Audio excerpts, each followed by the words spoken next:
Le XVIe siècle, une période charnière vraiment qui a totalement redessiné les cartes du monde qu'on connaissait.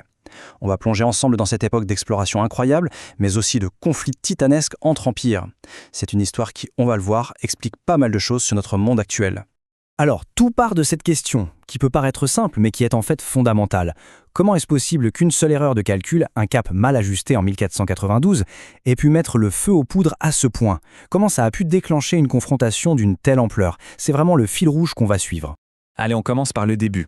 On retourne à l'époque des grandes explorations européennes, avec ce qui est sans doute l'erreur la plus célèbre de toute l'histoire. Une erreur, oui, mais qui va littéralement changer la face du monde. Il faut s'imaginer l'ambiance de l'époque. Au XVe siècle, il y a une sorte de fièvre de l'exploration qui s'empare de l'Europe. Les navigateurs sont poussés par la soif de richesse, bien sûr, mais aussi par l'envie de trouver de nouvelles routes commerciales, et ils se lancent sur des mers totalement inconnues. Le but, c'était vraiment de voir ce qu'il y avait de l'autre côté de l'horizon. Et c'est là, bien sûr, que Christophe Colomb entre en jeu. Son idée, sur le papier, elle se tenait. Pour aller en Asie, pourquoi ne pas partir vers l'ouest? Sauf que la réalité va être complètement différente. En 1492, il ne trouve pas l'Inde. Il tombe sur un continent entier dont les Européens ignoraient l'existence, l'Amérique. Et c'est ça qui est fou. Ce fut une découverte totalement accidentelle, un pur hasard. Mais voilà, il y a le revers de la médaille. Cette découverte ne va pas rester une simple exploration bien longtemps. Le passage à la conquête va être quasi immédiat, et d'une brutalité qui va sceller le destin de ces nouvelles terres pour toujours. La mentalité de l'époque est très claire. On ne cherche plus seulement à découvrir, non, on veut posséder. Le sentiment d'émerveillement des tout premiers jours s'efface à une vitesse folle pour laisser place à une volonté de domination pure et simple. L'exemple de la conquête du Mexique par Hernán Cortés est frappant. C'est fulgurant. Pensez-y. En à peine 2 ans, entre 1519 et 1521, un empire entier s'effondre. Et ces terres sont immédiatement revendiquées au nom du roi d'Espagne. C'est une démonstration de force absolument redoutable. Et pour les peuples qui vivaient là, les Amérindiens, les conséquences sont juste catastrophiques. On leur impose une nouvelle religion, le christianisme, on les force à travailler, et puis surtout, il y a cet effondrement de la population, un déclin démographique absolument sans précédent. Ce phénomène, on lui a donné un nom, le choc microbien. Et c'est peut-être ça le plus terrible. L'arme la plus destructrice des Européens, ce n'était ni leurs épées, ni leurs canons, c'étaient des ennemis complètement invisibles, leurs microbes, la variole, la rougeole. Des maladies banales en Europe, mais contre lesquelles les Amérindiens n'avaient aucune défense immunitaire. Ça a provoqué des hécatombes.